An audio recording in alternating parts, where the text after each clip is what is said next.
One of the primary legacies of the Trump administration is how the president changed the social media landscape in this country. In fact, the whole game has changed when it comes to these monolithic social media companies and their arbitrary decisions to block some politicians and other government leaders while not others. Tonight, News 5's Aaron Chapman digs deeper on recent practices by Twitter in particular and what the rules of blocking and suspending users are. I spoke with a social media expert who tells me that while Twitter can block any sort of government account, politicians can't, as it goes against the First Amendment. After the Capitol riots on January 6, President Trump was permanently suspended on Twitter after violating the platform's policies.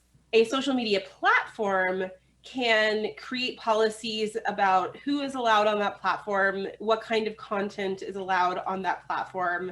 While Twitter can suspend or block accounts, politicians or any government official can't, as that violates the First Amendment. The First Amendment protects you from the government not allowing you to speak. So Twitter is not the government.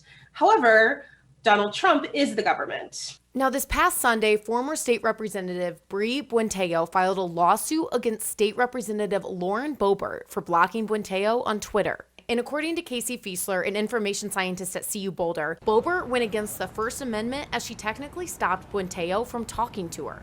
I do think that it's very important that these policies are clear so that people understand why content is being removed. Fiesler also shares her thoughts on the power that social media platforms have on our country. I think that there's going to be fallout from this, not just around social media policies, but I think the amount of power that some of these companies have. Kate Ruane, senior legislative counsel with the American Civil Liberties Union, released a statement saying, "While we understand the desire to suspend Trump, he will have access to communicate with the public through his press team. But minority activists who have been blocked or suspended don't have that easy ability to get their word out." It's a topic that has sparked many conversations to be had about the policies within social media and what happens with President Trump once he leaves office.